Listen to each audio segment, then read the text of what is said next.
ലോകത്തിൻ്റെ ഏത് കോണിലായാലും ഏത് സ്ഥാനത്തായാലും ഭാരതീയ പൈതൃകം ഞരമ്പുകളിൽ സ്വന്തമായിട്ടുള്ളവർ എന്നും ആ സംസ്കാരത്തെ നെഞ്ചോട് ചേർത്ത് പിടിച്ചിരിക്കും. ഇതിന് ഉത്തമ ഉദാഹരണമാവുകയാണ് വിവേക് രാമസ്വാമി എന്ന 39-കാരൻ.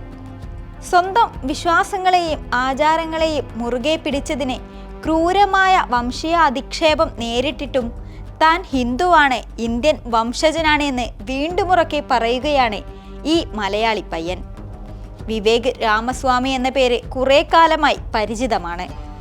ആദ്യം അമേരിക്കയിലെ സമ്പന്ന സംരംഭകനായ ചെറുപ്പക്കാരൻ എന്ന നിലയിൽ, പിന്നീട് ഒരു ദിവസമാണ് അമേരിക്കൻ പ്രസിഡന്റ് തിരഞ്ഞെടുപ്പ് ചൂട് പിടിച്ചതിന് പിന്നാലെ അദ്ദേഹം തൻ്റെ സ്ഥാനാർത്ഥിത്വം പ്രഖ്യാപിച്ചത്.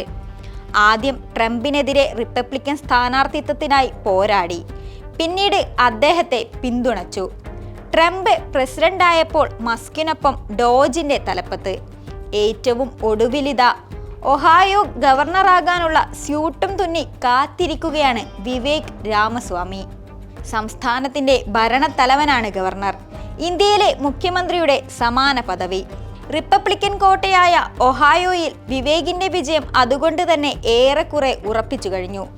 എന്നാൽ ഈ യുവാവിന്റെ വളർച്ചയിൽ അസൂയ പൂണ്ട എതിരാളികൾ വംശീയാധിക്ഷേപത്തിലൂടെയാണ് വിവേകിനെ തളർത്താനും തോൽപ്പിക്കാനും ശ്രമിക്കുന്നത്.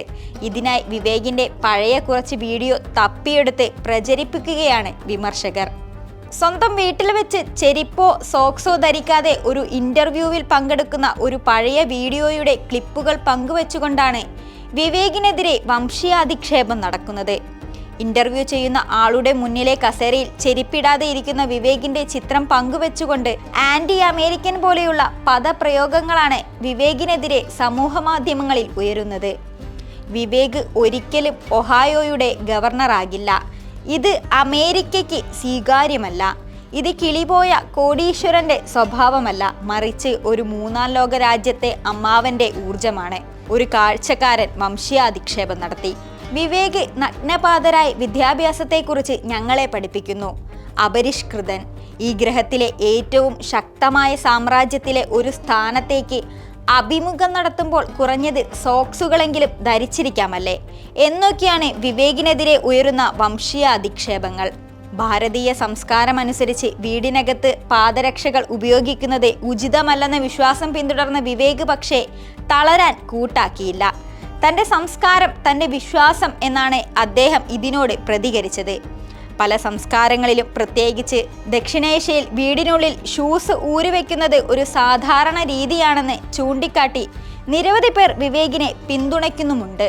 ഇതിനു മുൻപും തൻ്റെ ഹിന്ദു പാരമ്പര്യത്തെക്കുറിച്ച് പരസ്യമായി പറഞ്ഞിട്ടുള്ളയാളാണ് വിവേക് രാമസ്വാമി. ഹിന്ദു വിശ്വാസമാണ് US പ്രസിഡന്റ് തെരഞ്ഞെടുപ്പിൽ റിപ്പബ്ലിക്കൻ പാർട്ടിയുടെ സ്ഥാനാർത്ഥിത്വത്തിനായി മത്സരിക്കാൻ തനിക്ക് പ്രേരണയായതെന്നാണ് അദ്ദേഹം പറഞ്ഞത്. എൻ്റെ വിശ്വാസമാണ് എനിക്ക് സ്വാതന്ത്ര്യം നൽകുന്നത്. എൻ്റെ വിശ്വാസമാണ് ഈ പ്രസിഡന്റ് തെരഞ്ഞെടുപ്പിൽ മത്സരിക്കാൻ എനിക്ക് പ്രേരണ നൽകിയത്. ഞാൻ ഒരു ഹിന്ദുവാണ്. യഥാർത്ഥ ദൈവം ഉണ്ടെന്ന് ഞാൻ വിശ്വസിക്കുന്നു. ദൈവം നമ്മളെ ഓരോരുത്തരെയും ഇവിടെ എത്തിച്ചത് ഒരു ലക്ഷ്യത്തിനാണ്. ആ ലക്ഷ്യത്തിലേക്ക് എത്തിച്ചേരാനും അത് സാക്ഷാത്കരിക്കാനുള്ള കടമയും ധാർമ്മികമായ ഉത്തരവാദിത്വവും എനിക്കുണ്ട്. അതാണ് എൻ്റെ വിശ്വാസം എന്നെ പഠിപ്പിച്ചത്. വ്യത്യസ്ത രീതികളിൽ നമ്മളിലൂടെ പ്രവർത്തിക്കുന്ന ദൈവം നമ്മെ അവൻ്റെ ഉപകരണങ്ങൾ ആക്കുകയാണ് ചെയ്യുന്നത്. നമ്മളെല്ലാവരും തുല്യരാണ്, കാരണം ദൈവം നമ്മിൽ ഓരോരുത്തരിലും വസിക്കുന്നു. അതാണ് എൻ്റെ വിശ്വാസത്തിൻ്റെ കാതലെന്നായിരുന്നു അദ്ദേഹം പറഞ്ഞിരുന്നത്. മാതാപിതാക്കൾ പകർന്നു നൽകിയ പരമ്പരാഗത മൂല്യങ്ങളെക്കുറിച്ചും അദ്ദേഹം മനസ്സ് തുറന്നിരുന്നു. പാലക്കാട് വടക്കഞ്ചേരി ബാലവിഹാറിൽ CR ഗണപതി അയ്യരുടെ മകൻ VG രാമസ്വാമിയാണ് വിവേകിൻ്റെ അച്ഛൻ. അമ്മ എറണാകുളം തൃപ്പൂണിത്തറ സ്വദേശിയായ ഗീത രാമസ്വാമി. 1985 ഒഹായോയിലാണ് വിവേകിൻ്റെ ജനനം. 1970കളിലാണ് അച്ഛനും അമ്മയും US കുടിയേറിയത്. ഭാര്യ ഉത്തർപ്രദേശ് സ്വദേശിനി അപൂർവ തിവാരി. കുടുംബത്തിൽ തമിഴാണ് സംസാരിക്കുന്നതെങ്കിലും വിവേകിന് മലയാളവും നന്നായിട്ടറിയാം. ഒഹായോയിലെ ജെസ്യൂട്ട് ഹൈസ്കൂളിലായിരുന്നു വിവേകിൻ്റെയും അനുജൻ ശങ്കർ രാമസ്വാമിയുടെയും പ്രാഥമിക വിദ്യാഭ്യാസം. 2007 ഹാർവർഡ് സർവകലാശാലയിൽ നിന്ന് ബയോളജിയിൽ ബിരുദം നേടിയ വിവേക് 2013 യേൽ സർവകലാശാലയിൽ നിന്ന് നിയമ ബിരുദവും സ്വന്തമാക്കി. 29-ാം വയസ്സിലാണ് റോയ്വൻ സയൻസ് എന്ന സ്വന്തം സംരംഭത്തിന് തുടക്കമിട്ടത്. ഫോബ്സ് മാഗസീൻ്റെ അണ്ടർ 30, അണ്ടർ 40 ശതകോടീശ്വര സംരംഭക പട്ടികയിൽ ഇടം പിടിച്ച വിവേക് രാമസ്വാമിയുടെ ആസ്തി $100 കോടി മുകളിലാണ്. 2014 അദ്ദേഹം സ്ഥാപിച്ച റോയ്വൻ സയൻസ് എന്ന ബയോടെക് കമ്പനിയാണ് പ്രധാന വരുമാന സ്രോതസ്. ക്രിപ്റ്റോകളുടെ കടുത്ത ആരാധകനായ വിവേകിൻ്റെ നിക്ഷേപങ്ങളിൽ നല്ലൊരു പങ്കും ബിറ്റ്കോയിൻ, എഥറിയം എന്നിവയിലാണ്. ക്രിപ്റ്റോ പേയ്മെൻറ്റ് സ്ഥാപനമായ മൂൺമണി, യൂട്യൂബിൻ്റെ എതിരാളികളായ റംബിൾ എന്നിവയിലും അദ്ദേഹത്തിന് നിക്ഷേപ പങ്കാളിത്തമുണ്ട്. സംരംഭകൻ എന്നതിനു പുറമെ എഴുത്തുകാരനും പ്രഭാഷകനുമാണ് Vivek Ramaswamy. Nation of victims, capitalist punishment എന്നിവയാണ് ശ്രദ്ധേയ പുസ്തകങ്ങൾ. തനിക്ക് നേരെ കൂരമ്പുകളായി വരുന്ന വംശീയ അധിക്ഷേപങ്ങളെയെല്ലാം തള്ളി 2026 തിരഞ്ഞെടുപ്പിൽ വിവേക് ഒഹായോയുടെ ഗവർണറായി അധികാരമേറ്റെടുക്കുമെന്ന് തന്നെയാണ് റിപ്പബ്ലിക്കൻ പാർട്ടി പ്രതീക്ഷ വയ്ക്കുന്നത്.